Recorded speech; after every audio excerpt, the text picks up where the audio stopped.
কৃষক বন্ধু ভেরিফিকেশন 2026 যেহেতু সরকার চেঞ্জ হয়েছে, তো নতুন ভাবে কিন্তু কৃষক বন্ধু প্রকল্পটাকে আবার সাজাচ্ছে এবং তার জন্য যিনারা প্রকৃত কৃষক বন্ধু প্রাপক তাদেরকে এই প্রকল্পের আওতায় আনার জন্য ভেরিফিকেশনটা কিন্তু স্টার্ট হচ্ছে, ঠিক আছে। এবং এই যে নতুন কৃষক বন্ধু প্রকল্প, এই মর্মে সরকার অলরেডি কিন্তু একটা সার্কুলার বা মেমো জারি করেছে। তো সেই নোটিশে সম্পূর্ণভাবে ডিটেলস মেনশন করা রয়েছে যে কারা কৃষক বন্ধু প্রকল্পের আওতায় আসতে পারবেন, কাদেরকে চিহ্নিত করা হবে, কিভাবে আপনার ফর্মগুলো ভেরিফিকেশন করবে, কি কি ডকুমেন্টস লাগবে এবং কত দিনের মধ্যে কৃষক বন্ধু প্রকল্পের ভেরিফিকেশন কমপ্লিট হবে সেটাও কিন্তু দেওয়া রয়েছে, ঠিক আছে।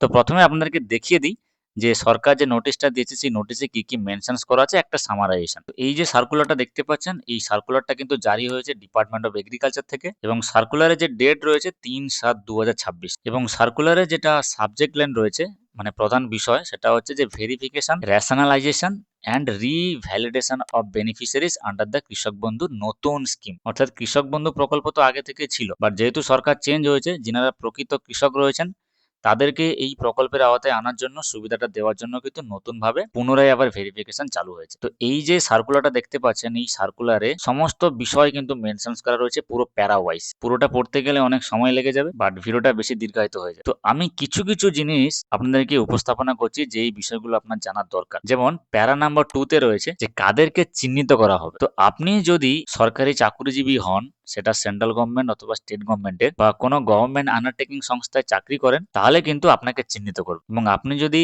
As a income tax payer হন, অর্থাৎ বছরে 12 লক্ষ টাকার অধিক যদি আপনার ইনকাম হয়, সেক্ষেত্রে আপনি ইনকাম ট্যাক্স দিচ্ছেন, সেক্ষেত্রেও কিন্তু আপনাকে চিহ্নিত করা হবে যে আপনি এই কৃষক বন্ধুর আওতায় আসতে পারবেন না। তো এই বিষয়টা কিন্তু প্যারা নাম্বার 2 তে প্রপার মেনশন রয়েছে। The verification shall also be undertaken to determine whether any beneficiary is a permanent employee drawing regular salary or pension from the central government, state government, statutory bodies, government undertaking, panchayat, municipal bodies, local body, government aid educational institution or similar establishment। যে আপনি যদি সরকারি চাকরি করেন বা সরকার থেকে pensioner ভোগী হয়ে থাকেন, সেক্ষেত্রে কিন্তু আপনি এই প্রকল্পের আওতায় আসতে পারবেন। আর verification shall also be conducted to ascertain whether the beneficiary is an income tax payer। যদি আপনি ইনকাম ট্যাক্স প্রদান করেন, সেক্ষেত্রে কিন্তু আপনাকে চিহ্নিত করবে এবং চিহ্নিতকরণ করার পর কৃষক বন্ধু পোর্টাল থেকে আলাদা করবে আপনাকে। নাম্বার 3 যেটা রয়েছে যে beneficiary identified as dead shifted, deleted and absentee electors identified during SIR 2026। অর্থাৎ আপনারা সবাই জানেন যে এসআইআর 2026 ভোটের আগে যেটা হয়েছিল স্পেশাল ইন্টেনসিভ রিভিশনে,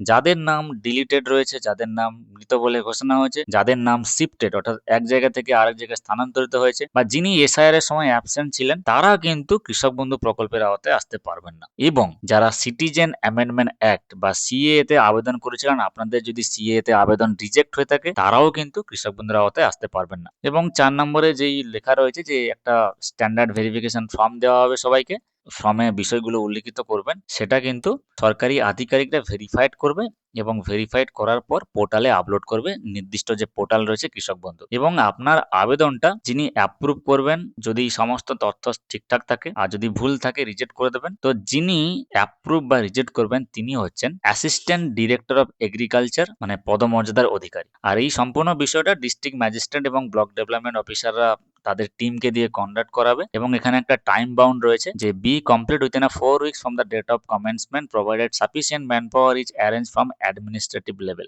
অর্থাৎ 4 উইকস মানে হচ্ছে 1 মাস। 1 মাসের মধ্যে কিন্তু সরকারি আধিকারিকরা আপনাদের ফর্মগুলো ভেরিফিকেশন করবে। ফর্মগুলো ভেরিফিকেশন হয়ে যাওয়ার পর পোর্টালে আপলোড হবে। তারপরে আপনাদের যে তথ্যগুলো বা ডকুমেন্টস গুলো জমা দেবেন সেটা চেক করবে।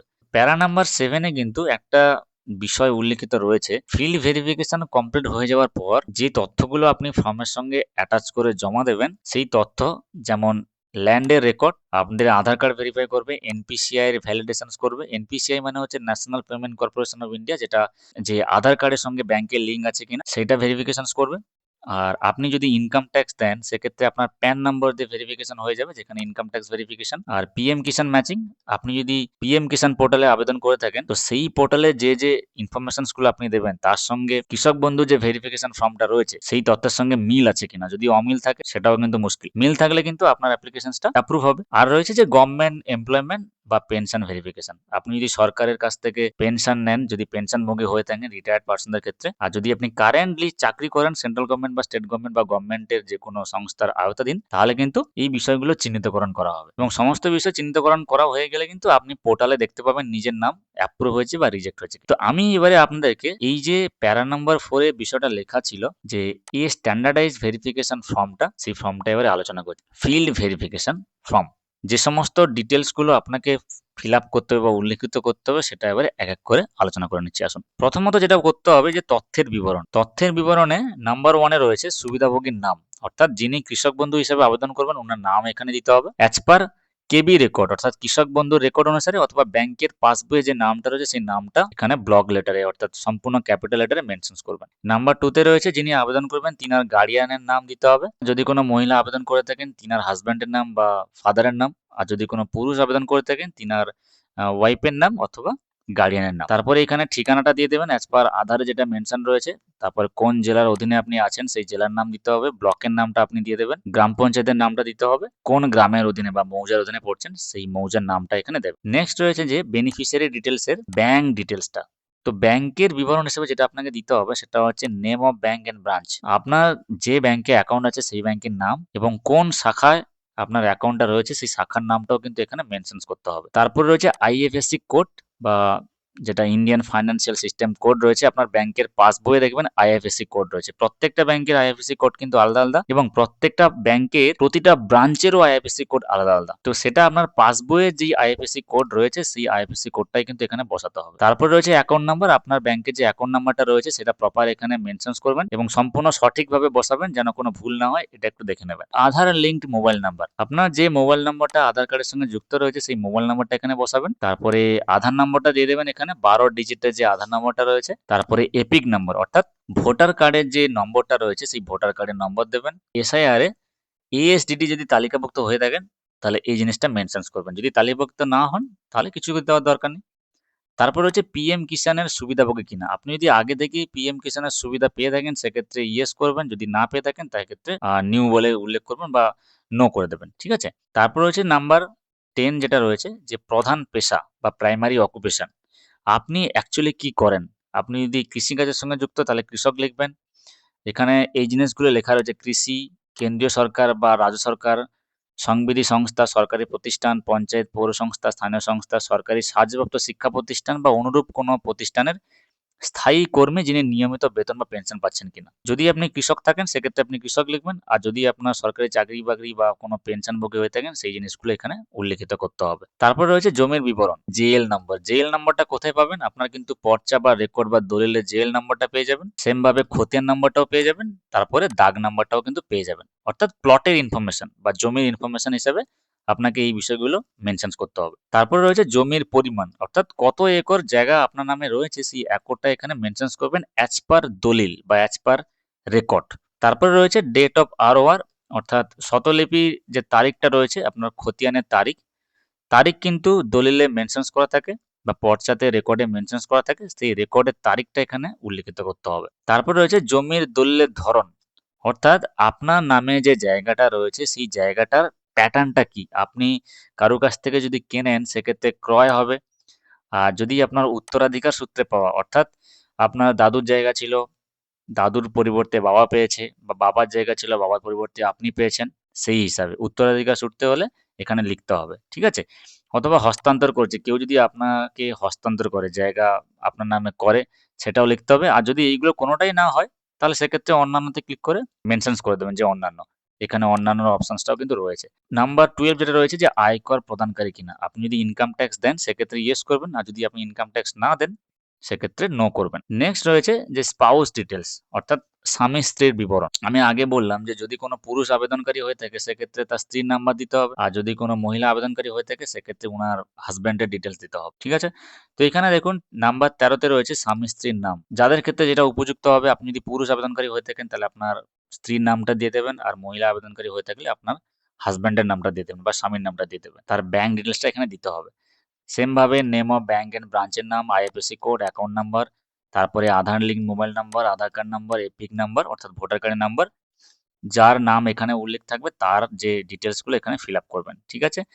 তারপরে রয়েছে কেবিএন এর সুবিধাভোগী কিনা, অর্থাৎ কৃষক বন্ধু তিনি যদি আগে থেকে সুবিধা পান তাহলে এখানে লিখবেন, যদি না পান লেখার দরকার নেই। আর এএসডিডি তালিকাভুক্ত কিনা সেম ভাবে এখানে মেনশন করবেন, যদি তালিকাভুক্ত হয়ে থাকে ইয়েস করবেন, না থাকলে কিছু লেখার দরকার নেই। তারপর হচ্ছে পিএম কিষানের সুবিধাভোগী কিনা, তো যদি পিএম কিষানের সুবিধা পেয়ে থাকেন তাহলে ইয়েস করবেন, না পেয়ে থাকলে নো করবেন। প্রধান পেশা সেম ভাবে, মানে এখানে যেটা দেখালাম, যিনি আবেদনকারী থাকবেন তার যে পেশার এখানে উল্লিখিত রয়েছিল এই ব্যাপারটা, তো এইখানেও কিন্তু সেম জিনিসটা রয়েছে। তো যার নামে আপনি এই যে নেম অফ স্পাউস, ওয়াইফ বলুন বা স্বামীর নাম বলুন বা আপনার পেরেন্টসের নাম বলুন বা গার্ডিয়ান যিনি থাকবেন তার নাম এখানে যে দেবেন, ডিটেলস গুলো ফিল আপ করবেন। তো তিনি কি করে, তিনার পেশা কিন্তু এখানে মেনশন করতে হবে। তো এইটুকু জিনিসটা ফিল আপ করতে হবে। তারপরে একেবারে এই যে ডান দিকের কলামটা এখানে রয়েছে যে যাচাইকৃত, অর্থাৎ যদি সঠিক হয় তবে যাচাইকরণকারী কর্তৃপক্ষ টিক চিহ্ন প্রদান করবেন। মানে আপনি যে তথ্যগুলো দেবেন এই কলামটাতে, মাঝের কলামটাতে, সেই কলামের যে তথ্যগুলো যদি ঠিক থাকে টিক মারবেন, যদি ভুল থাকে ক্রস চিহ্ন দেবেন। ঠিক আছে? অর্থাৎ এই যে ডান দিকের কলামটা আপনাকে ফিল আপ করার দরকার নেই, এটা সম্পূর্ণ আধিকারিকরা করবেন। আপনার কাজটা হচ্ছে এই মাঝের কলামটাতে ইনফরমেশন পুট করা বা তথ্যগুলো উল্লেখ করা। আপনি এটা সম্পূর্ণ পড়ে যে তথ্যগুলো দিচ্ছেন সমস্ত কিছু ঠিকঠাক আছে। হুম? তো এইটা হয়ে যাওয়ার পর আপনি এখানে একটা সাইন করবেন যেখানে লেখা আছে সুবিধাভোগীর স্বাক্ষর অথবা সিগনেচার অফ দ্য বেনিফিশিয়ারি। তারপরে নিচে যেটা রয়েছে, যেটা ফর অফিসিয়াল ইউজ, সরকারি আধিকারিকরা এই জিনিসটা ইউজ করবে। যেখানে সরকারি যিনি আধিকারিক থাকবেন ভেরিফাই করবেন, তিনার সাইন থাকবে এখানে। তারপরে একটা স্লিপ আপনাকে কেটে দেবে, যেই স্লিপে কিন্তু আপনার অ্যাকনলেজমেন্ট নম্বরটা থাকবে। ঠিক আছে? রিসিভড ভেরিফিকেশন ফর্ম, এখানে ডেট থাকবে, আপনার সিরিয়াল নম্বর থাকবে, কৃষক বন্ধু আইডি থাকবে এবং আবেদন গ্রহণকারী আধিকারিকের স্বাক্ষর থাকবে এখানে। এই স্লিপটা কিন্তু আপনি মনে করে নেবেন যিনি আধিকারিক থাকবে ওনার কাছ থেকে। এবং স্লিপে যে অ্যাপ্লিকেশন আইডি বা যে কৃষক বন্ধু আইডি থাকবে, এই কৃষক বন্ধু আইডি দিয়ে কিন্তু আমি পরবর্তীকালে কৃষক বন্ধু যে পোর্টাল রয়েছে সেই পোর্টালে গিয়ে চেক করতে পারবেন যে আপনার আবেদনটা অ্যাপ্রুভ হয়েছে না রিজেক্ট হয়েছে, না পেন্ডিং বা হোল্ডিং, হোয়াট এভার। আর সবার লাস্টে আমি একটা জিনিস বলে রাখি যে কি কি ডকুমেন্টস আপনাকে হচ্ছে জমা করতে হবে। সেটা রয়েছে আধার কার্ড, উপভোক্তা এবং স্বামী স্ত্রী, অর্থাৎ যিনি আবেদন করবেন তার তো আধার কার্ড লাগবেই। আর স্পাউস ডিটেলস যেটা দিচ্ছেন, যে মহিলা আবেদনকারী হলে স্বামী ডিটেলস বা পুরুষ আবেদনকারী হলে স্ত্রীর ডিটেলস, তার কিন্তু আধার কার্ডটা লাগবে। তার ভোটার কার্ডটাও লাগবে আবেদনকারী এবং স্বামী স্ত্রী বা যিনি স্পাউস ডিটেলস থাকবেন। ব্যাংক অ্যাকাউন্টের কপি দুজনের লাগবে এবং জমির রেকর্ড। এই প্রধান 4টে জিনিস কিন্তু আপনাকে জমা করতে হবে। আর কিভাবে যাচাইকরণ করা হবে যেটা অলরেডি মেমোতে আমি ডিসকাস করেছি যে সার্কুলারটা ছিল। আর কারা বিশেষভাবে যাচাইকরণের আওতায় থাকবেন এটা একটু বলে দিই আবারও, যে সার্কুলার অনুযায়ী যাচাইয়ের সময় দেখা হবে আপনি সরকারি স্থায়ী কর্মচারী বা সরকারি পেনশনভোগী কিনা, বা আপনি ইনকাম ট্যাক্স দেন কিনা, আপনি যে তথ্যগুলো দিয়েছেন সেটা সঠিক কিনা, বা আপনার নাম এসআইআর এর লিস্টে মৃত বলে ঘোষণা আছে কিনা, বা শিফটেড বলে ঘোষণা আছে কিনা, বা ডিলিট হয়েছে কিনা। ঠিক আছে? আর পিএম কিষাণ পোর্টালে যে আবেদন করেছিলেন বা আবেদন করছেন, সেই পোর্টালে যে সমস্ত তথ্যগুলো দিয়েছেন সেটার সঙ্গে কৃষক বন্ধুর যে আবেদনকারী ভেরিফিকেশন ফর্মটা তার সঙ্গে ম্যাচ করছে কিনা। তো আশা করি সমস্ত বিষয়গুলো ক্লিয়ার হয়ে গেল। এরপরে যদি কোনো ডাউটস থাকে অবশ্যই কিন্তু কমেন্ট বক্সে কমেন্ট করবেন।